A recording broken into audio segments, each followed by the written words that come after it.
Radhe Radhe guys. आज के video में मैं आपको पुत्रदा एकादशी की व्रत कथा सुनाने जा रही हूँ, जो इस प्रकार है।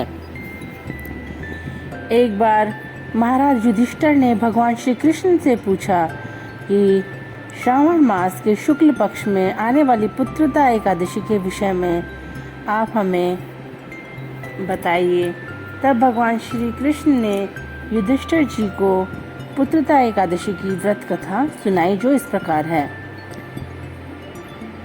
एक बार की बात है, एक नगर में एक राजा थे। वे बहुत ही अच्छे से राज्य करते थे, अपने प्रजावासियों का भी बहुत ध्यान रखते थे। परंतु वह जो राजा था, उसके कोई संतान नहीं थी। तब राजा को बहुत चिंता रहती थी कि उसकी मृत्यु के पश्चात उसका पिंडदान भी कौन करेगा, और राजा को देखकर उसकी पत्नी भी बहुत ही चिंतित रहती थी।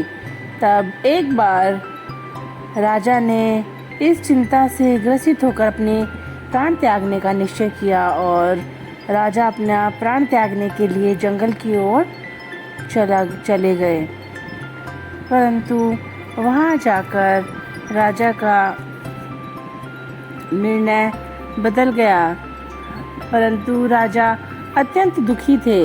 उन्होंने हाथी को देखा, वह भी मादा हाथी के साथ बहुत ही प्रसन्न था, और उनके भी एक छोटा सा बच्चा था। इसी तरह जैसे ही राजा आगे बढ़ा जंगल की ओर, तो उसे हिरण और मादा हिरण भी दिखाई दी।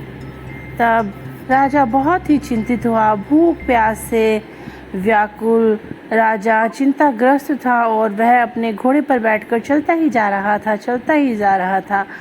आगे जाकर राजा को एक सरोवर दिखाई दिया। सरोवर में राजा को बहुत प्यास लगी हुई थी, और राजा ने अपने घोड़े को भी पानी पिलाया और स्वयं भी पानी पिया।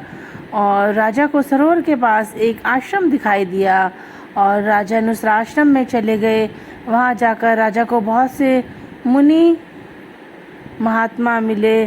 तब राजा ने उनको प्रणाम किया और चिंतित मुद्रा में वहाँ बैठ गए। तब वहाँ के जो महात्मा थे, उन्होंने पूछा कि राजा, आप इतने चिंतित क्यों हैं? तब राजा ने कहा कि मेरे कोई संतान नहीं है, इसलिए मैं चिंतित हूँ।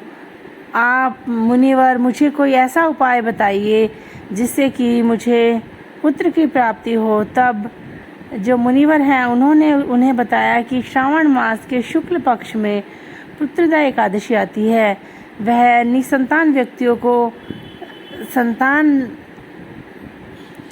प्राप्त करने का एक उचित साधन है। इसलिए आप विधि विधान से आप स्वयं और आपकी जो धर्मपत्नी है मिलकर यह एकादशी का उपवास कीजिएगा, और आपको अवश्य ही पुत्र रत्न की प्राप्ति होगी।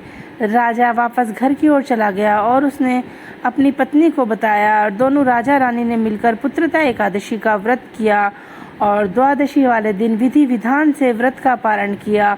और कुछ समय पश्चात रानी गर्भवती हो गई, और 9 महीने पश्चात राजा को एक पुत्र रत्न की प्राप्ति हुई। राजा का पुत्र बहुत ही तेजस्वी और बहुत ही सुंदर था।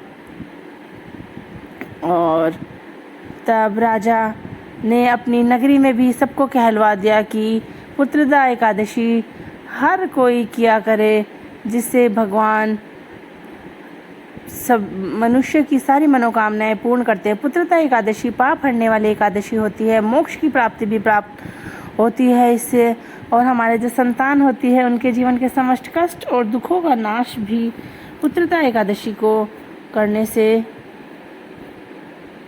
होता है।